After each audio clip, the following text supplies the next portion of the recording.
We want to talk about a subject, something that we've been discussing on our show on a really lighter note, but something that affects us all. Once in a while, we get somebody to share an experience of how they've been duped through mobile money, and we thought, why not expand the conversation? In the end, we don't want anybody to be scammed. So this is for all of us. If you've got an experience to share, of course, we'd love to hear about it. Let me just introduce to you our guests. And then we'll go and pick some experiences that have been shared with us. And then we'll come and continue the conversation. First, Solomon Hayford is Manager Analytics. Hey, that's big. Budgets and Reporting, MTN Mobile Money Financial Services. That's where you work. That's your exact departments. Yes. Okay. And Patrick Kelly, Atichogbe's Data Center Engineer and Online Lead for Barcam Ghana. Yeah. Thank you, gentlemen, for joining us. Thank you. Just before we go and take the experiences that have been shared, Solomon, help us understand how many people using MTN, how many people are on mobile money right now? Approximately, we have over 10 million people today. Okay. MTN mobile money. Okay. Yes. And these are all active? These are the registered people. The active is about 8 million out of the 10 million are active. Every 90 days, they do an activity on MTN mobile money. Okay. The whole concept of mobile money, for MTN's point of view, what was it supposed to do? Well, if you follow the mobile money industry information, there's a lot of unbanked people in Ghana today, and most of these people do not have access to formal financial services.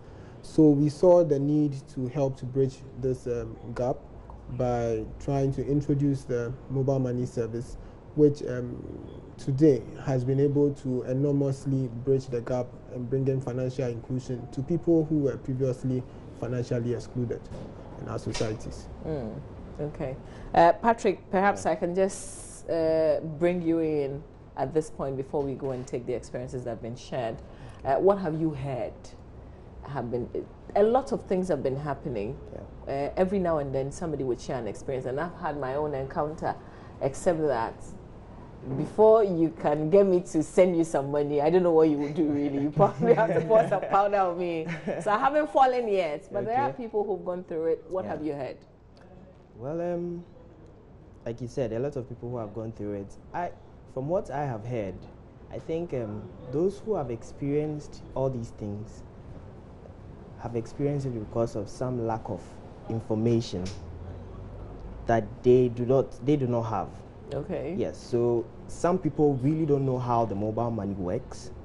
So from the stories that I've heard, it looks like they do not have enough information about how the system works. Yeah, because even when mobile money came into place, I thought I had to create a bank account or something for mobile money until I had to understand that mobile money doesn't need any bank account. All you need to do is register. But there are some more things to knowing how the mobile money works than an individual who uses mobile money should understand. Oh, okay. Yeah. Would you agree with him? There are still a lot of people who don't know how the mobile money system kind of works. I agree.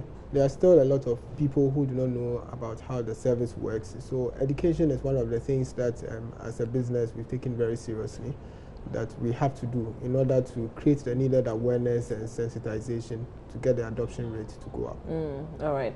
Let's go and listen to some of the things that have been shared with us. We'll come back and continue. If you've got an experience, you have a question, you have a comment you want to make, please feel free. Send me a regular SMS message and I'll share it. What they normally do is that they send a text message. It's a text message telling you that they've deposited money into your account. You see, so with that, you see, a lot of people don't know how to check their wallets. So when they see a text message, they assume it is true. What they are saying is true. So before, maybe they'll ask them that, okay, they are going through with them with the process of sending it back to them. Then through that, they'll ask you, okay, show us your code. You see, as they are communicating with you, they will be guiding you on how you should go about it. So the moment you realize, you send the money to them. You see, and they always try, before they do that, they might be holding a merchant chip, an agent chip, which they can be able to know if you have this particular money in your account. So if there is money, and you don't know how to check your wallet, when they send the money, you might think it's true. Then you go through the process with them, then you send the money to them. That's what they normally do. Okay, so have individuals reported? A lot. So what are some of the... A lot. Like you are saying, they send a text message telling them they've sent money into them. So before they will call you and let you know that they sent money to you mistakenly. So kindly send it back to them. But maybe they needed it very urgently. So through the pressure they will give you, you might be confused and you will resend it back to them. I am in the business, and because I know about it, when they call me, I just ignore their calls. I know what they are saying is scam, so I don't even entertain them for more talking. So how do they get the agents or merchant check? That is the question. You know, the agents, we apply it from the offices, the telecos. They give it to us. They don't sell it to us. We apply and you provide certain documents for it. So, you know, we are in a society at which everybody wants to do business. So it's possible they also go in the same process that we also, the right people go in for. And when they get it, they use it for another part of the business, the other part of the business. Actually, I've heard about warnings on radio and on telly, and I was thinking that it was one of those things. It was a scam or a joke. On one day, I was driving, and then I received a call. Hello, I've sent you money mistakenly, so please send it to me. And I said, okay, hold on, I'm driving. Let me pull over and then check my balance. Fortunately, when I just pulled up and I checked my message, I received a message directly from the number which called me. Because it's a new number, I hadn't saved it. So I received a message directly. Then I checked my balance and it was zero. And I called back and told him that no. Why are you calling me to tell me you sent me mistakenly when you know very well you're sending me a message? You copied and pasted it and you're sending it to me. So I called back and then I gave it to him. So my mom actually got a call from someone who she didn't know, and the person was trying to explain to her that he had mistakenly sent money into her account, and so she should just send it back to him. She's not very familiar or very conversant with her phone, and so instantly she called me to come and transfer the money to her. And I was like, hold on, let me check the balance and let's see if it is as the person was saying.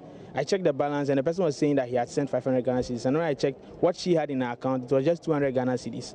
And I told her, look, this guy is trying to scam you, so call the person and verify. When she called the guy told her that she should hold on for a few minutes, that he had just sent the money and that the money was on its way. So she should go ahead and send it back to her before it even comes. And I asked the guy that, so if you've sent it, why don't we wait for the message to come before we send it to you? I was like, no, he needs the money right now. And I was like, Charlie guy, just move forward. You're not going to get the money back. One woman told me that she was there, and one person called her. She was like, I've sent 1,500 Ghana to your account, so you send it back to me.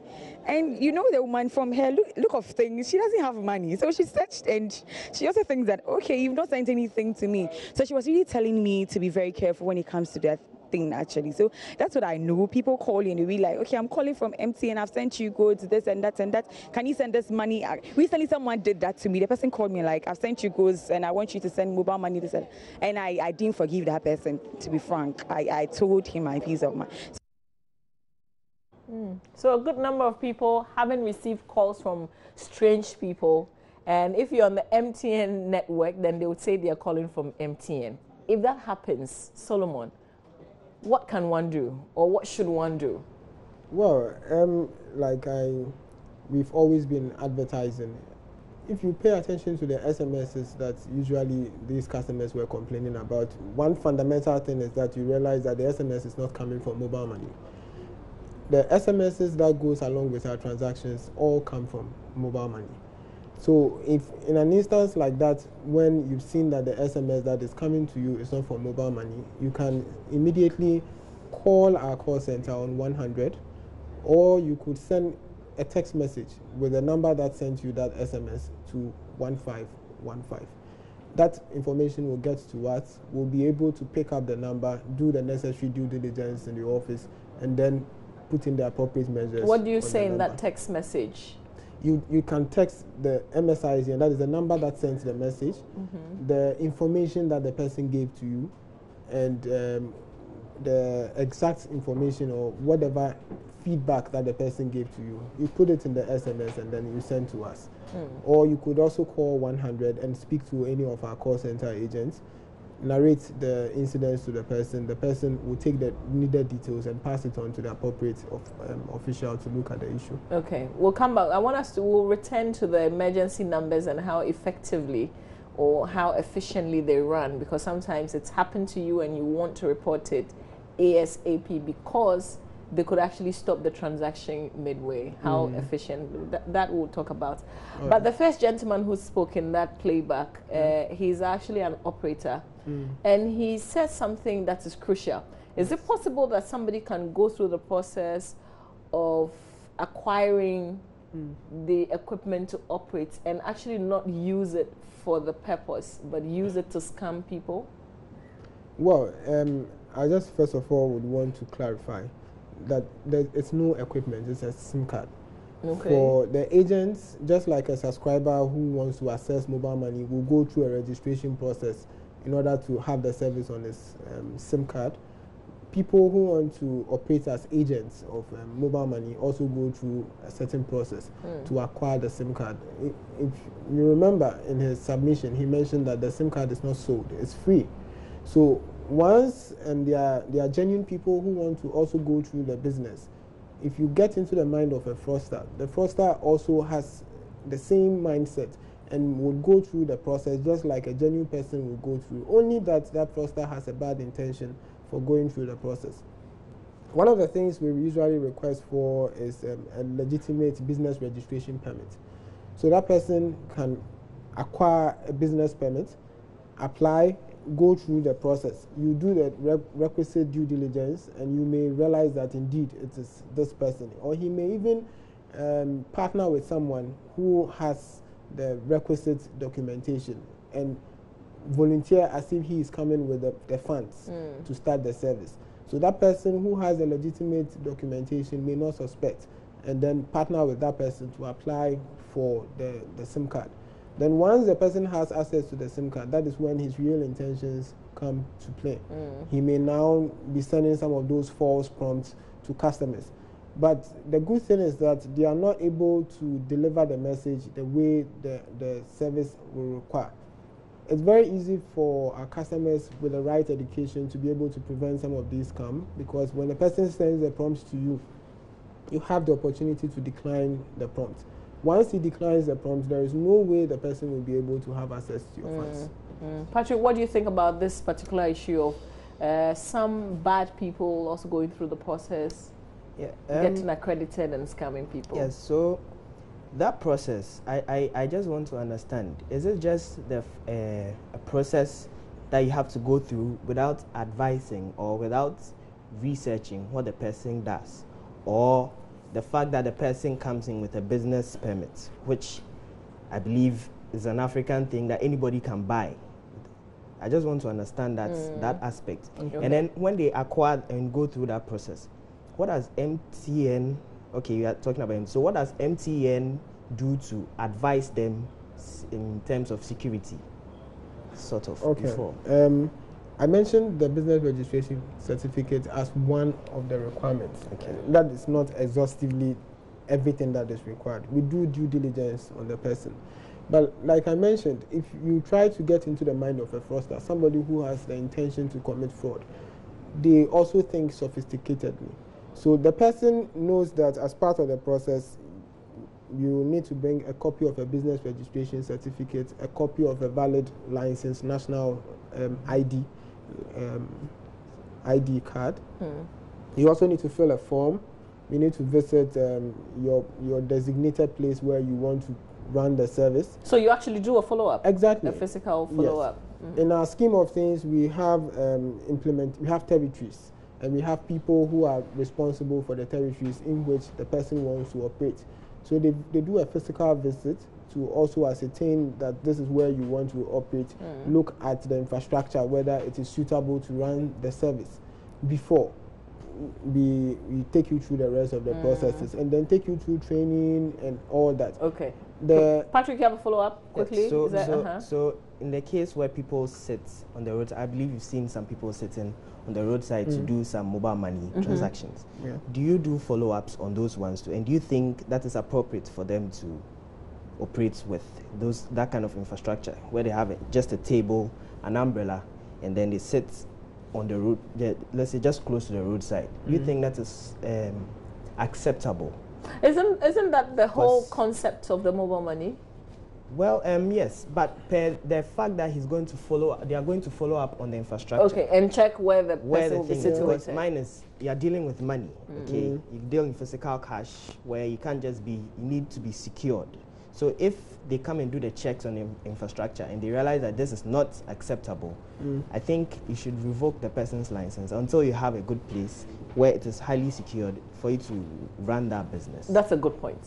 Well, within the scheme of things, within the agent structure, there are tiers.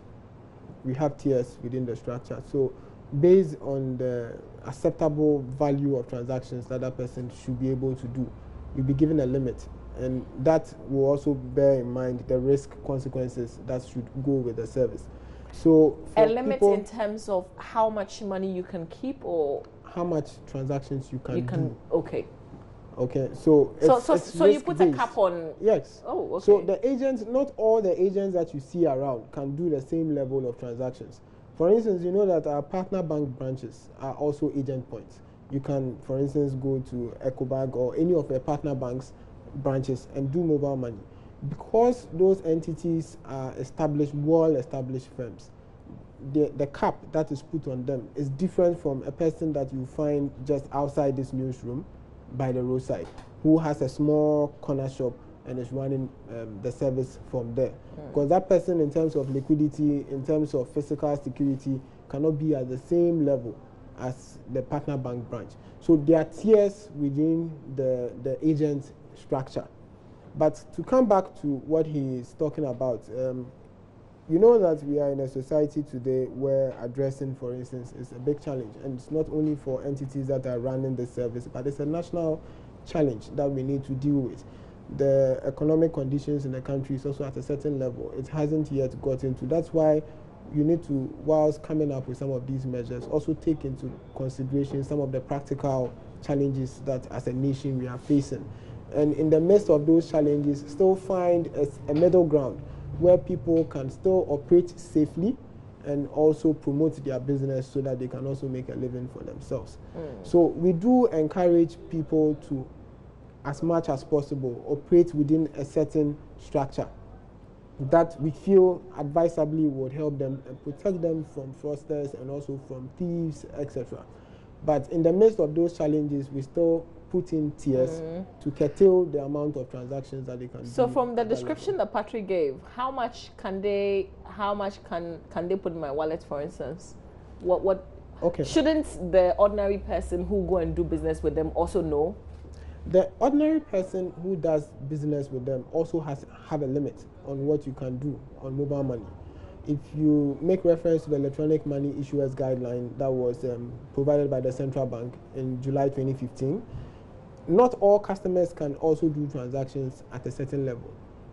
There is a small, medium, and enhanced KYC. It's based on the information that you provide at the point of registration. Okay. So for a person who doesn't have any of the national IDs, who has just a work ID or a student ID and wants to do mobile money, doesn't have any of the national IDs, such a person can get a letter from the institution to accompany the ID, and such a person can be registered on mobile money. But that person can do a transaction up to 300 Ghana cedis a day.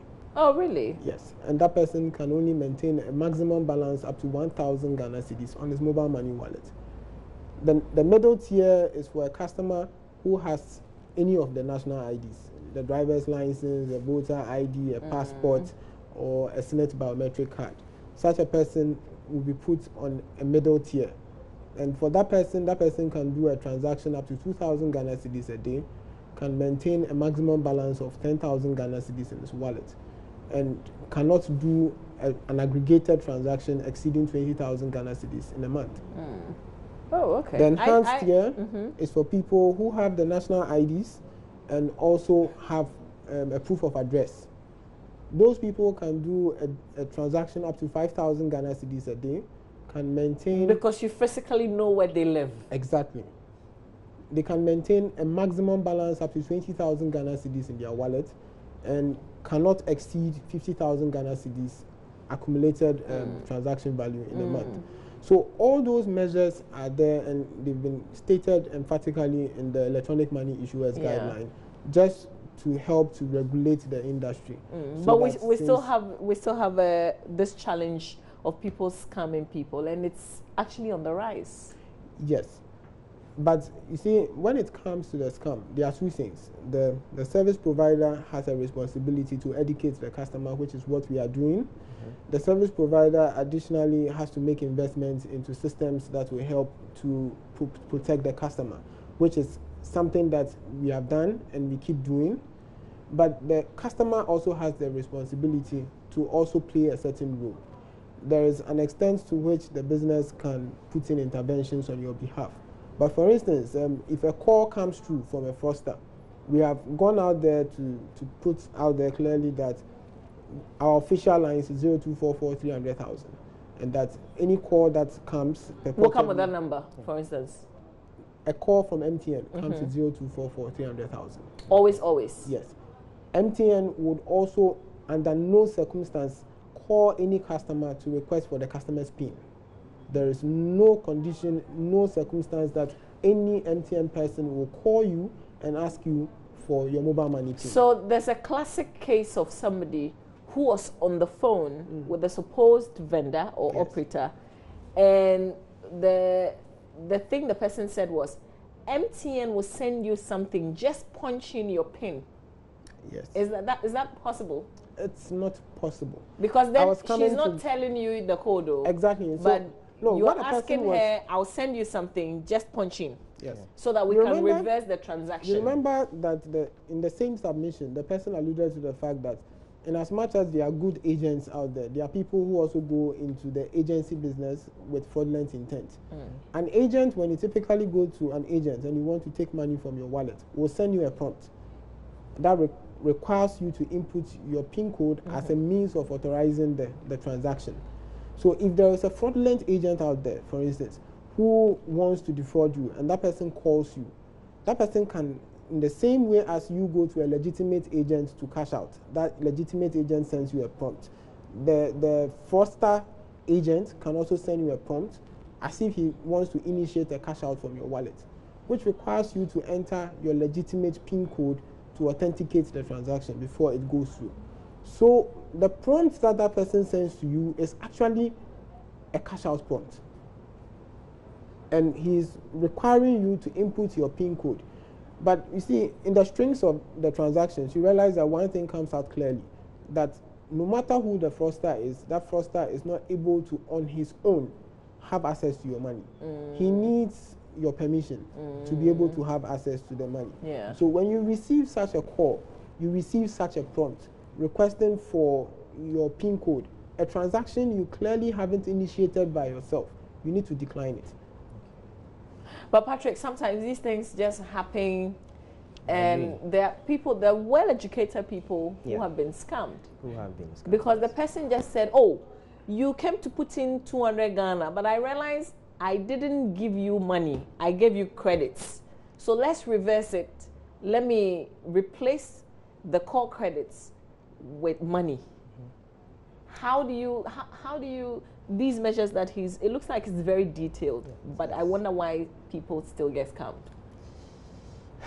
Well, like I'm saying, okay, so there are times where ignorance comes in. Okay, I agree. No matter the level of education, we are still ignorant at one point. But what I want to say is, what of the person whom I registered the mobile money, or who registered for mobile money in the village, and then I went to the village, taught her the procedure for getting money or withdrawing money from the account, so that when I send her money, let's say my grandma in the village, when I send her money, this is the procedure she has to go through, and that is it. So she only knows the procedure for withdrawing money. Then a call comes in to her. Before you can, I believe before you can do a cash out, there has to be some enough money in the account. Yes. So let's say if I have 500 cedis and you are an operator and you want to withdraw 600 cedis, it's going to tell you I don't have enough funds, right? Yes. So the person is going to keep trying till he gets to the right balance. And then when he gets that balance, he's going to call you, or he's going to call my grandmom in the village who has that balance. Tell her, oh, ma'am, Pacho, me, hello, Pacho, me a mistake, bina. Then, so she knows the process. Okay, train me back. So I've taught her how to do that, and then she only knows how to do that. So and an innocent call just come. And these days, I mean, they are so cool. You know, and they start with an introduction. The call that I got, the person mentioned his name, said where he was, even though that location could be fake. But it was just a gentle speaker, nice. Yes. He's made a genuine mistake, and he wants a reversal. He wants a reversal. So that is you, and then that is, so this same person is going to call the other person in the village who doesn't even know what is going on. So she just takes her phone and then waits for the prompt, because that's what I taught her. So when the prompt comes, she just dials in, has it come? Yes, okay, thank you. That's it. That's it. So I think the education should reach a certain point that should cover those who don't know how to read. It should cover those who don't know how to read. So she has registered for the mobile money. Are you the one going to use this service, or you are going to give it to somebody? Why are we asking you that? Because we want to teach you, or we want to educate you on what is happening now. You don't just register the people and tell them to go. So I see the point that Patrick is trying to make, because sometimes I can register, but I'm not the end user. Exactly. Okay. In terms of education, the education that is going on today is not only in English. We are doing education in all the major local dialects, Dagbani, Ga, Ewe, Akan. And like I mentioned in my submission, we have territory salespeople. So it's not just us sitting in it. But are you seeing the effects of your campaign? Yes, we are. We are seeing the effect of the campaign. We realize that today, on the average, the normal person that you meet on the streets at least would have at one point in time or the other heard about the mobile money scam and the information we have put out there. It may not be exhaustive in covering all the scenarios, but we will get there. We have put in a lot of investment, a lot of campaigns in terms of fraud in all our local How is it affecting? Is it affecting? If it's affecting at all the business, how is it impacting on the business? Well, it's impacting positively. You know, the world is revolutionizing. We are moving into a digital age, a digital era. You realize that even for our regular banking banks around, they are all now advocating a lot of digital transactions. So that is the direction that the country is moving. In the midst of it, there will be challenges, but the challenges does not necessarily mean that going into that avenue in itself is not the right way to go.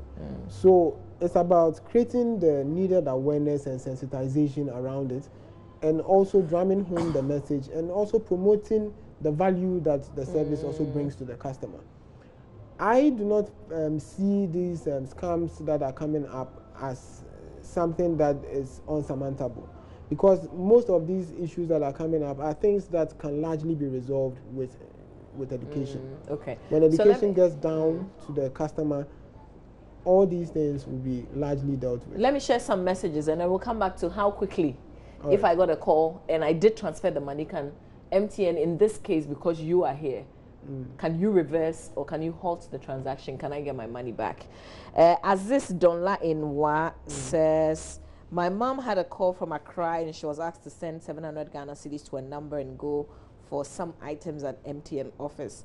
My mom called me by then. I was in the office. Straight away, I told her not to send anything because they are criminals.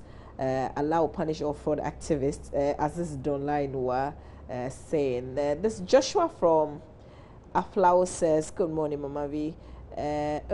Where's the message that's related to this particular conversation? That's what we're trying to get. So if you've got an experience with this mobile money, that's the messages that we're taking. We'll take the other messages after we've done entertainment. Okay, so Yes. I've transferred the money, but I've just realized that it's a scam. Can I quickly call you? Can you halt it? Well, when it comes to issues of scam, the challenge for us is, first of all, just like a case that has been reported to the police, it must be investigated. Okay. Okay. When it comes to sending money, there are certain interventions that has been put there. So if I want to send money to you, Mama V, I need to input your number twice. I need to input the value. The service summarizes all the inputs I have made and pulls it again for me to review and then finally confirm with my PIN code before the transaction goes. These are sequence of things that a customer must do before the transaction leaves. But you'd also bear with me that today, because mobile money has become a way of life, if you bought a taxi today, some taxi drivers do accept mobile money as payment. Yes. You have artisans who, when they do work for you, they are willing to accept payment for that work through mobile money. So you need to be careful. Whatever reports that you get from customers as well, you need to make sure that you thoroughly investigate that particular claim and establish that indeed it is fraud before. It's sometimes very easy to know when, especially when it involves some of these SMSs. That one clearly you could tell that this is not. But essentially what right you're thing. saying is that as soon as I call you, you're not just going to halt. You have to also initiate your own investigation. Exactly, because But you the need person to would have just establish- gone to take the money. No, you need to Can't establish. you just hold it? Then when you establish and you realize that, okay, this is a genuine transaction, then you can just let it go. Okay. As part of our terms and conditions for the service, we put out a reversal procedure. Just like you have for Visa, MasterCard transactions, we also have our terms and conditions for the service. And this information is out there in the public for everybody to know about. So I was trying to build a case. If you do a genuine work for me and I pay you through mobile money, and then you turn around and then you make a call to MTN that I have scammed you, so I spoke to you, I've confused you, you sent money wrongly to me, so they should reverse the money from me back to you. Assuming it was a legitimate work that I did for you, and I've issued you with a receipt because I had confirmed payment of the funds in my wallet and I have left. What happens? In that case, if MTN goes ahead to just reverse the money without speaking to me first to find out whether indeed this transaction that happened was valid or not. I get you, but is there a then central what point where happens? we can hold the money whilst we figure out what is true? Well, at the moment, that is not part of our terms and conditions for the service. What we do is that we have clearly mentioned that as part of our reversal processes, we need to investigate and engage the person who has received the funds. Okay. Before, if we have to hold, then we hold the money. But are there times that you've actually traced people and gotten the money reversed? Yes. After some time has Yes. passed, because that's my fear. That Yes. if we wait for too much time, the person would have gone to withdraw the money. Yes. There have been instances where we've been able to reverse the funds successfully. In fact, there are even instances that when the person calls, when you even speak to the person who received the funds, the person even authorizes you to reverse it because the money that he has received it is not for him and that he has received it in error. Okay, but there are also instances where the person who had received it also challenges you that the money actually belongs to him. But just like everything that happens in society, if I've paid money to you, you are refuting that I haven't paid you, it ends up with the police, because then the police are able to better advise and take a decision on how issues should be treated from there. Finally, if it has to go to court, then the case goes to court. Have you ever gone to court on something We've like had this? issues that had ended up in court. Oh, that okay. when the court gives an instruction on what we should do, then we follow the instructions of the court. Patrick, we've got to wrap up on this. I wonder what you want to say finally. Are there tips? Are there tips from where you're coming from? Are there tips that people can? Yeah. So I would say you need the best tip I can give is to be to pay attention to details. Okay. No matter the condition around you, no matter the pressure you're getting from this aspect, no matter what, when it comes to things about security, you need to pay rapt attention to details. Okay. Yes. All right. Let me just also wrap up with some messages. Somebody duped me somewhere April this year. Someone sent me 900 Ghana cedis, 1 hour time. Another person called me and told me that he made the transfer to the number. I can't.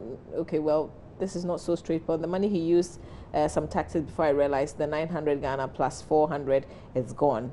I called MTN, they couldn't do anything about it. The guy's number is still on my phone. If I can't call, if I call, it doesn't go through.